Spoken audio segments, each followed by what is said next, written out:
देखिए, ये तो पक्की बात है कि जिसको कोई नहीं पूछता, वो कुछ ना कुछ ऊट-पटांग बोलेगा। बहुत सारे आप देख रहे होंगे कि इस विचारधारा के लोग जिनको जिनको कोई मतलब घास नहीं डालता, है ना? जो जिसके आगे कुत्ता भी दुम नहीं हिलाता, वो भी देखता है कि अच्छा ये तो बेकार आदमी है। ऐसे लोग ऊट-पटांग बयान देके, इधर इधर ऊट-पटांग इधर से इधर से हरकतें करके क्या करते हैं हाँ। कि वो अपने आप को लाइमलाइट में लाना चाहते हैं और इसीलिए अनिल मिश्रा जैसे लोगों का अस्तित्व है। अनिल मिश्रा जैसे लोगों को अगर जितना हम इम्पोर्टेंस देंगे वो उतना ही प्रसिद्ध होंगे। हमें इन्हें प्रसिद्ध नहीं करना है। हमने उस विचार को ठोकर मारनी है जिस विचार को लेकर ये देश में आतंक फैलाना चाहते हैं, भेदभाव खड़े करना चाहते हैं, जिस विचार को लेकर ये जब हिंदू-मुसलमान नहीं हुआ, जब इनसे हिंदू-मुसलमान की कहानी फेल हो गई, अब पूरी तरह फेल हो गई है हिंदू-मुस्लिम, वो तो मैं उस अल्पसंख्यक वर्ग को धन्यवाद देना चाहूँगी कि जिसने बहुत सब्र किया है, जिसने इनकी बक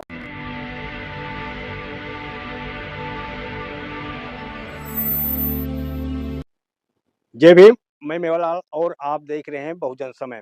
साथियों, आज आपके सामने मैं एक ऐसा मुद्दा पे चर्चा करने के लिए आया हूँ कि ग्वालियर में एक एडवोकेट हैं अनिल मिश्रा जी, वो उन्होंने 3 चीज़ का कसम खा रखी है। उन्होंने कहा कि हम पहली बात तो हम संविधान को खत्म करेंगे, दूसरा अम्बेडकर को खत्म करेंगे और आरक्षण को खत्म करेंगे और एससी-एसटी एक्ट को खत्म करें और एक और उन्होंने वादा किया है कि जो सनातन उसकी रक्षा करेंगे। तो इसके लिए मैं आज सनातन की पैरवी करने वाली हैं शारदा दीक्षित जी, इनसे समझूँगा कि आखिर ये जो अनिल मिश्रा को आप कैसे देख रहे हैं मैडम? एक ग्वालियर के एडवोकेट हैं, अपने आप को बताते हैं। उन्होंने कसम खा रखी है कि हम सनातन का रक्षा करेंगे और आरक्षण खत्म करेंगे, बाबा साहब को खत्म करेंगे। कैसे देखते हैं उनके बयान को? देखिए कोई भी सिरफिरा अगर कुछ भी बक देगा खुद को लाइमलाइट में लाने के लिए, कोई भी किसी बात को लेकर अपने ऐसे प्रण करेगा, तो वो सनातन की रक्षा के लिए नहीं, वो खुद की रक्षा के लिए और जो उनके आका हैं, जिन्होंने उनको आगे करके अपने मंसूबे पूरे करने हैं, ये उनकी उनकी रक्षा कर रहे हैं। क्योंकि आज आप देख रहे हैं कि ये सत्ता का मुखौटा उतर चुका है। ये सत्ता नंगी हो चुकी है। क्योंकि ये सत्ता ना रोटी-रोज़गार दे पा रही है, ना ये सत्ता किसी चीफ जस्टिस की रक्षा कर पा रही है। ये सत्ता ना ही किसी आईपीएस की रक्षा कर पा रही है। ये सत्ता पूरी तरह से नंगी हो चुकी है।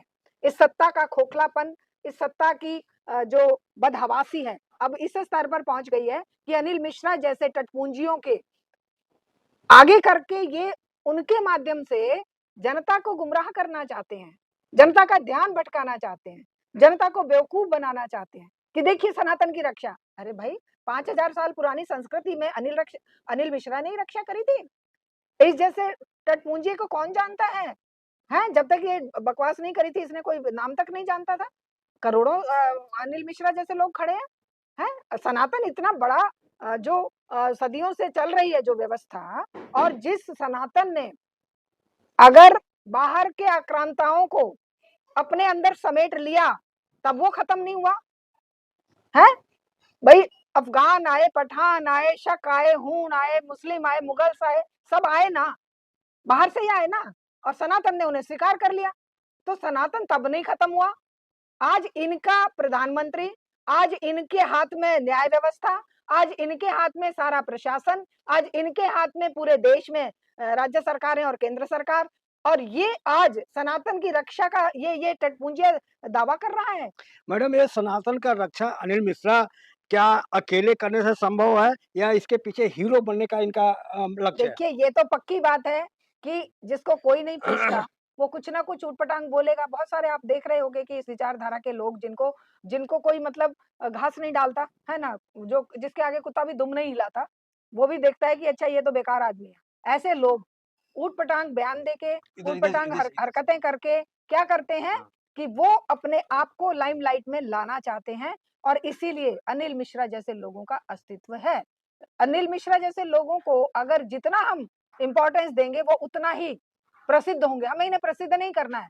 हमने उस विचार को ठोकर मारनी है जिस विचार को लेकर ये देश में आतंक फैलाना चाहते हैं, भेदभाव खड़े करना चाहते हैं, जिस विचार को लेकर ये जब हिंदू-मुसलमान नहीं हुआ, जब इनसे हिंदू-मुसलमान की कहानी फेल हो गई, अब पूरी तरह फेल हो गई है हिंदू मुस्लिम।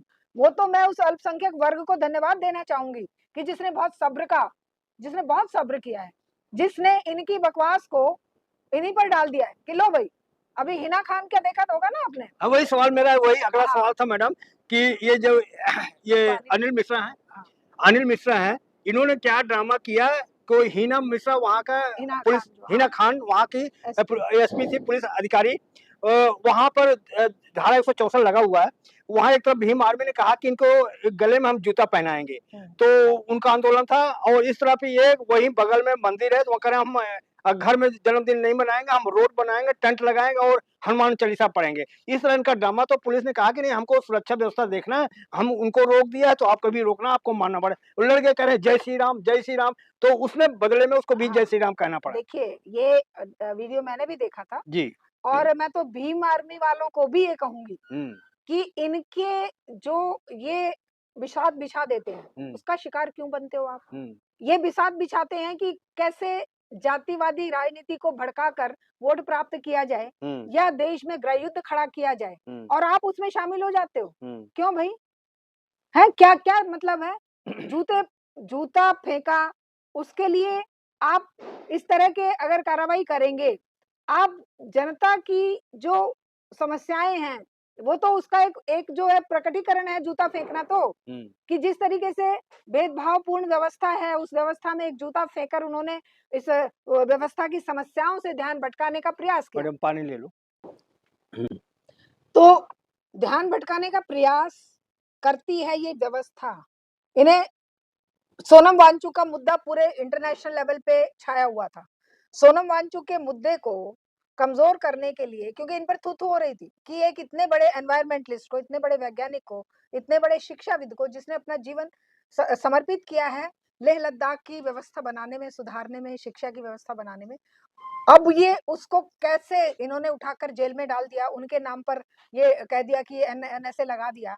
तो इस पर थू-थू हो रही थी। उसे डाइल्यूट करने के लिए, उस मुद्दे से ध्यान हटाने के लिए क्या किया, एक मूर्ख आदमी जो अपने आप को कहता है कि मैं कहीं वो, मतलब उसका तो आपने सुना होगा कि भाई किस किस तरह का आचरण उसका पास पड़ोस में भी है। उस बंदे ने उठाकर जूता फेंक दिया। इनकी बल्ले बल्ले हो गई कि अब सारा का सारा मीडिया, सारी की सारे सिस्टम की वो वांचू का मुद्दा ही भूल गए, आ गया इस पर। अब ये मुद्दा जातिवादी मोड़ लेके पूरे के पूरे सिस्टम को जो है वो उनको मजे आ रहे थे कि हाँ भाई बहुत बढ़िया बहुत बढ़िया। इसी बीच में वो मुद्दा हो गया कि वो जो आईपीएस ने आत्महत्या कर ली। अब आईपीएस की आत्महत्या भयंकर मुद्दा बन रहा था। अब आईपीएस की आत्महत्या के बदले में एक और आत्महत्या करवा दी गई। अब वो करवाई, मारा गया, मर्डर किया या आत्महत्या, वो भी कुछ कह नहीं सकते। जांच का विषय है। हाँ, तो वो जांच का विषय है, क्योंकि दलित वर्सेस जाट करवाना था। तो वहां पर इसको डाइल्यूट करने के लिए जब चारों तरफ थू-थू हो रही थी और पूरा प्रशासन जो है वो घुटनों पर आ गया था, तब इन्होंने वो कांड करवा दिया। अब वो कांड भी जब फेल हो गया, क्योंकि वो भी अभी तहकीकात का विषय है कि भाई ये कहाँ तक कितना सच है कितना झूठ है। अब जो है ये वाला कांड करवा दिया। तो क्या मैडम हिना खान जो है जय श्री राम कह के उनका मुंह बंद करना एक देखिए मजबूरी हो गया है? देखिए, हिना खान जैसे ही लोग आज हमें चाहिए। जिन मुद्दों को उठाकर ये तमाशा खड़ा करते हैं, उन मुद्दों को ही दफना दो ना। उन मुद्दों पर बात ही क्यों करनी है। उन्होंने कहा कि जय श्री राम, ये करते ही ऐसे हैं। उसने भी कहा हाँ जय श्री राम। अगर वो वहां अड़ जाती, मैं तो मुस्लिम हूँ, मैं क्यों जय श्री राम बोलूं। कुछ भाई करते हैं ऐसा, ये उनकी मूर्खता होती है। तो क्या मैडम ये हथियार है जय श्री राम सनातन, हाँ, क्योंकि वो छिपने के तरीके है ये? बिल्कुल। ये अपने ऐबों को, बदतमीजियों को, अपनी बेगैरतपने को छुपाने का एक तरीका ढूंढ लिया इन्होंने कि लोगों को जय श्री राम का नारा लगाकर दहशत में ला दो, डरा दो, और डर के मारे अब कोई बोलेगा तो बोले सनातन विरोधी है। अरे सनातन विरोधी तो तुम हो भाई। तुमने इस धर्म को पूरे विदेशों में भी बदनाम कर दिया। आज चारों तरफ थू-थू हो रही है। भारत का धर्म हमेशा सबके लिए सहिष्णुता, सबके लिए समावेशी, सबके लिए बराबरी का व्यवहार करने वाला धर्म कभी रहा होगा। लेकिन आज वो नफरत फैलाने वाला नारा जय श्री राम बन गया है। आज विदेशों में भी भारतीयों पर अटैक इसीलिए हो रहे हैं क्योंकि इन्होंने वो जहर बाहर भी फैला दिया।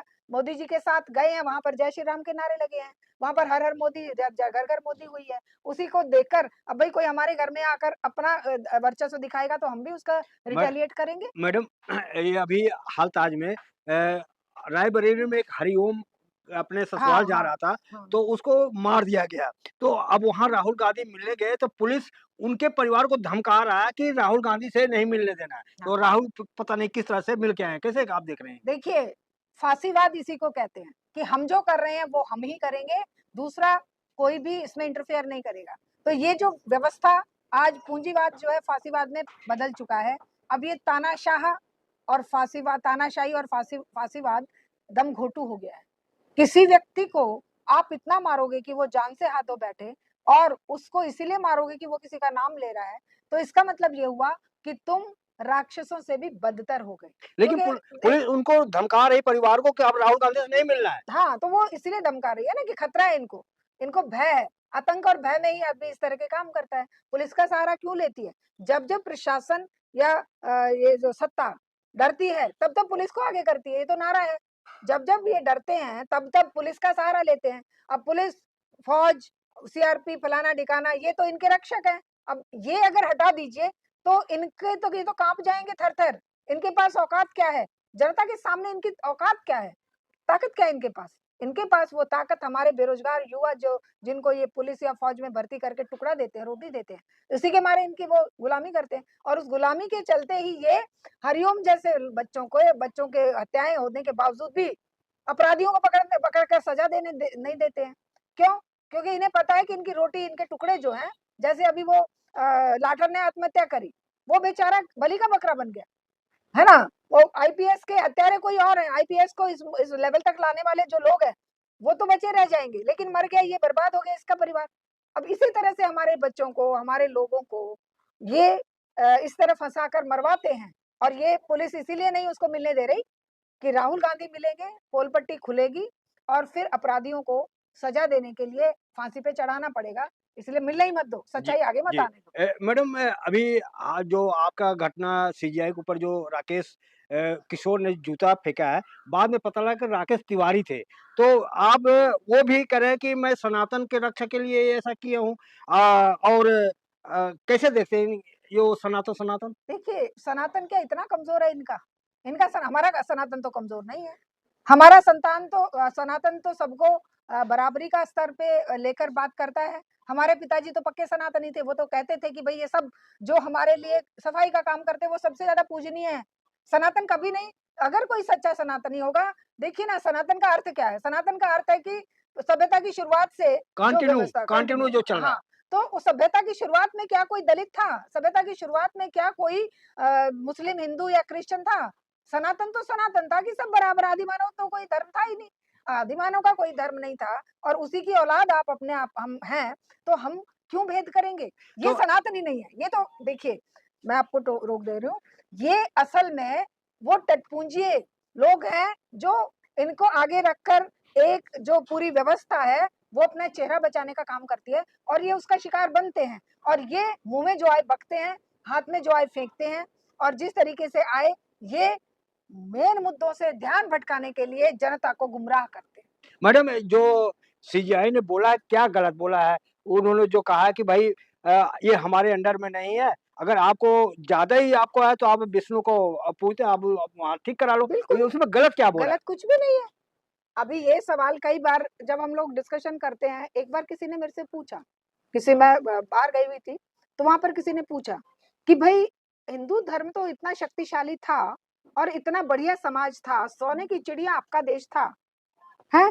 तो फिर सबकी रक्षा करने वाला शिव, विष्णु और पार्वती और भगवान और गणेश और सारे तो देवता आपके पास थे। तो फिर जब आप पिटे क्यों बाहर के आने वाले आक्रांताओं से? फिर आपके ऊपर अटैक होकर आप गुलाम कैसे रहे हजारों साल? अंग्रेजों ने कैसे गुलाम बना लिया? अगर इतने ही आपके वेदों में सारे ज्ञान था, आपका हुआ क्या? वो ज्ञान गया कहाँ? जब बाहर से मान लो चाहे अफ़गान आए, चाहे हूण आए, शक आए, चाहे पठान आए, चाहे कोई भी आया, तो आपका ज्ञान काम क्यों नहीं आया? आपके मैडम भगवानों ने रक्षा क्यों नहीं करी? मैडम आपको ऊपर आस्था का चोट पहुँचाएँगे, आप कहेंगे कि आपको प एफआईआर दर्ज करेंगे, अपने आस्था पे चोट पहुँचा रहे हैं। हाँ, करिए ना, वो आस्था जो हमारी है, वो सचमुच की आस्था है। इनकी आस्था दिखावे की, ढोंग की, बनावटी आस्था है। हमारी आस्था मानव मात्र की मुक्ति की आस्था है। हमारी आस्था सचमुच की सनातनी आस्था है। सनातनी आस्था क्या बताती है कि आदि मानव से लेकर अभी तक सबसे प्राचीन सभ्यताओं में सिंधु घाटी की सभ्यता से लेकर और हमारी आज की सभ्यता तक हम निरंतर निरंतरता भारतीय सभ्यता में बनी हुई है, उस निरंतरता को चोट पहुंचाने का काम ये फ्रॉड सनातनी कर रहे हैं, ये झूठे लोग कर रहे हैं, ये जो जूता फेंकने वाले लोग कर रहे हैं, जाति का जहर फैलाने वाले लोग कर रहे हैं, धर्म के नाम पर लिंचिंग करने वाले लोग कर रहे हैं।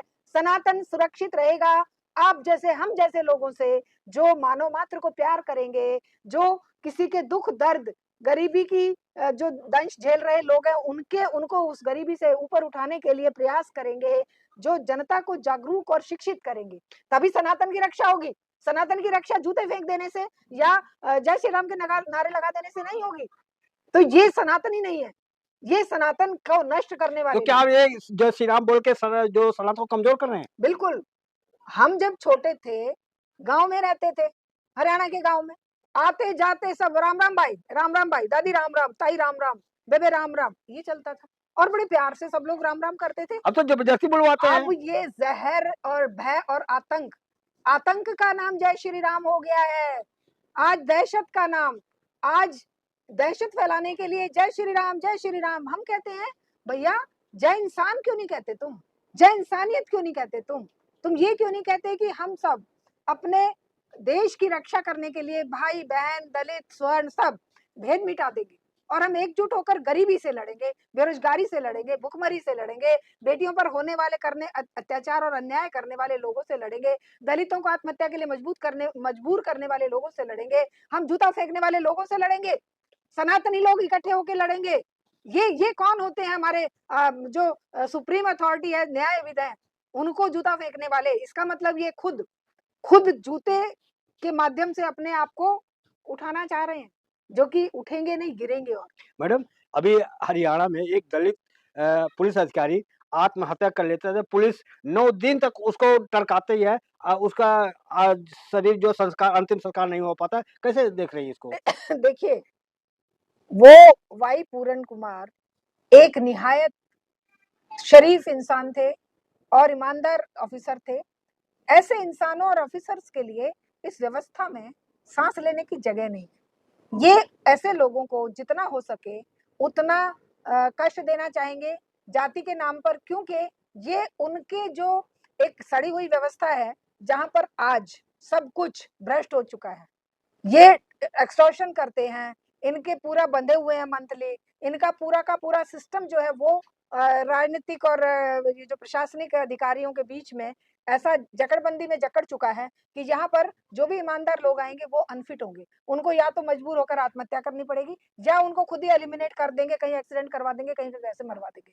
तो आज की जो स्थिति है इस व्यवस्था में, कोई ईमानदार आदमी ईमानदारी से अगर चाहे कि वो अपना काम कर ले, अपने बच्चे पाल ले, अपनी नौकरी कर ले, तो ये नेक्स्ट टू इम्पॉसिबल है, असंभव सी बात हो गई है। क्योंकि ऊपर से लेके नीचे तक, क्योंकि पूंजीवाद का खाना पानी भ्रष्टाचार ही है।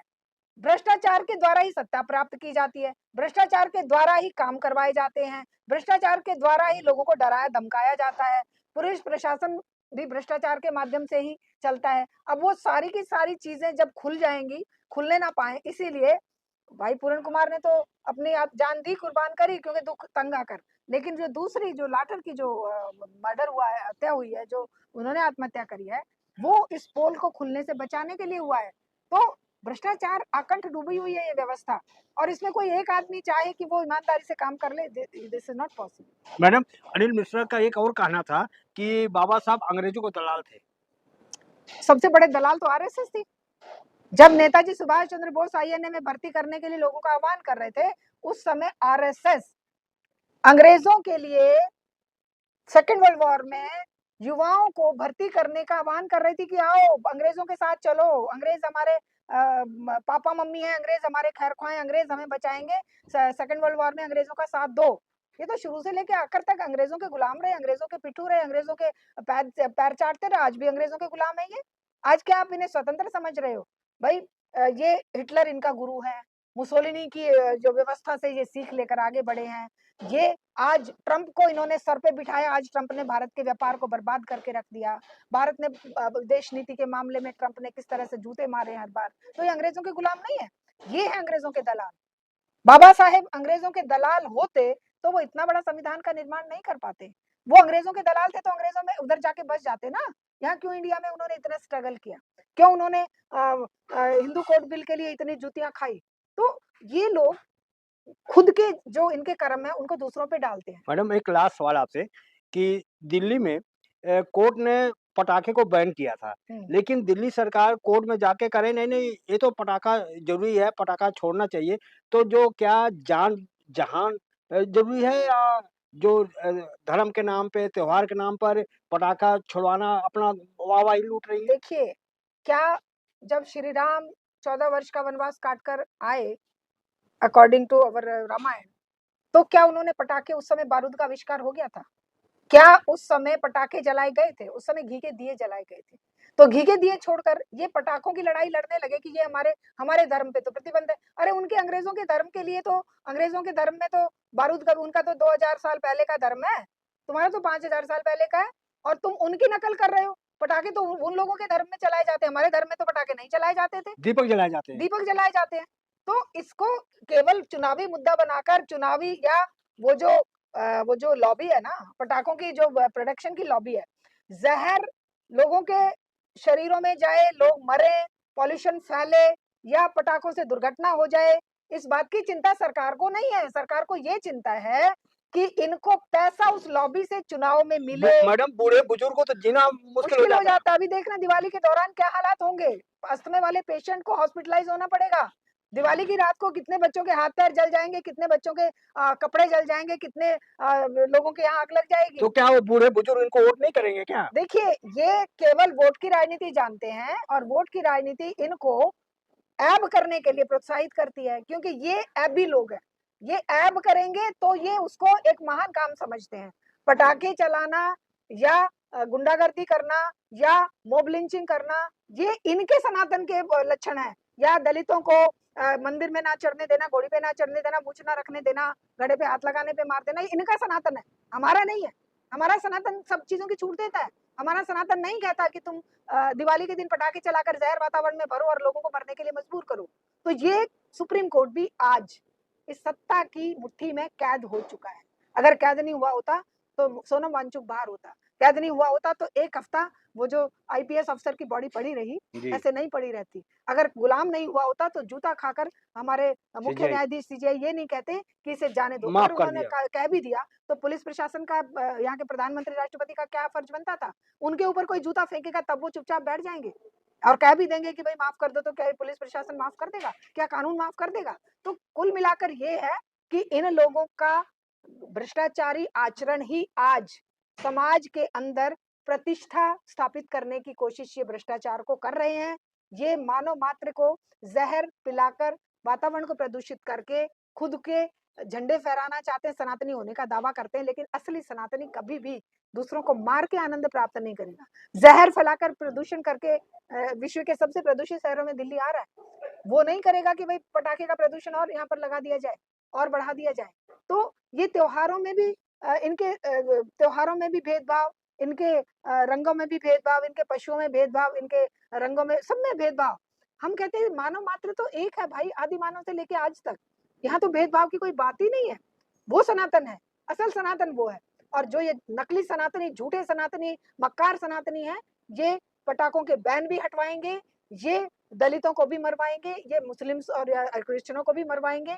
इन पर विश्वास करना बहुत बुरी बात है। हम कहते हैं असली सनातन को जिंदा करिए, मानवता को जिंदा करिए, जन मुक्ति के लिए जन आंदोलन खड़े करिए, जनता को राजनीतिक, सामाजिक, शैक्षिक रूप से उन्नत करिए, तभी हमारे सारी जनता जो है वो खड़ी होकर अपना हक लेने लायक बनेगी। सही नेतृत्व, सही विचार और सही चेतना जो मानव मुक्ति का हथियार है। मैं अपने दलित की राजनीति करने वाले भाइयों से भी ये कहना चाहूंगी, इनकी बिछाई बिसात पर मत कौड़ियां फेंकिए, मत खेलिए। नष्ट कर देंगे। किस किस को नष्ट नहीं किया इन्होंने? जगजीवन राम से लेकर और मायावती से लेकर और काशीराम, और अब ये क्या क्या पा लिया? कितने दलितों की मुक्ति कर पाए वो?